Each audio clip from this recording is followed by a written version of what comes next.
माँ की आखिरी इच्छा। एक बार एक बूढ़ी माँ को उसका बेटा वृद्ध आश्रम में छोड़कर चला गया।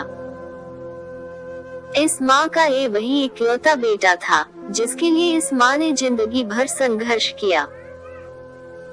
इस बेटे के लिए वो सब कुछ जो एक माँ को करना चाहिए या माँ कर सकती है, और आज भी अपने बेटे को किसी तरह की परेशानी ना हो इसलिए बेघर होने के लिए भी तैयार हो गए।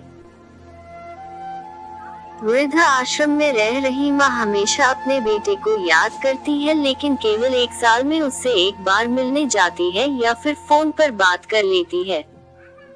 कई साल के आंकड़े। वृद्ध आश्रम से बेटे को एक दिन फोन आया। उन्होंने कहा, बेटा जल्दी से बूढ़ी माँ से मिल लो, वो बहुत सीरियस है।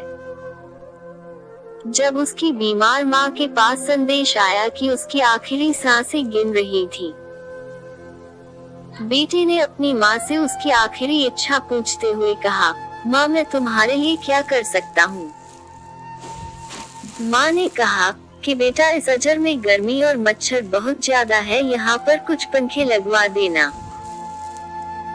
फ्रिज ना होने की वजह से यहाँ पर हम बूढ़ों को कई बार एयरपोर्ट ही सोना फोकस करते हैं, क्योंकि किसी ने दिया हुआ खाना खराब होने से नहीं बचाना। तो इस अजीब के लिए एक दो बातें भी खरीद कर देना। बेटे ने अपनी माँ की पूरी बात सुनी और अपनी माँ से पूछा, आपने इतने साल यहाँ पर निकाल दिए पर आपने कभी भी यह चीजें मुझसे कही नहीं, और अब जब आपके पास टाइम नहीं बचा है तब आप यह सब कह रही है, ऐसा क्यों।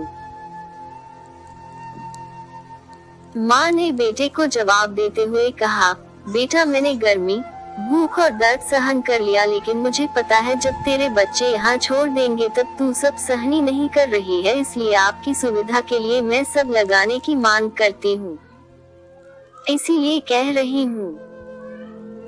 दोस्तों, अगर कोई आखिरी बार किसी बेटे या बेटी की आंख खोलने के लिए सक्षम है, इतिहास हमेशा अपने आप को दोहराता है। अगर आप चाहते हैं कि आपके साथ अच्छा व्यवहार हो तो आप भी दूसरों के साथ व्यवहार करते हुए व्यवहार करें। माँ बाप को पूजे, माँ बाप के ही चरणों में स्वर्ग है दोस्तों।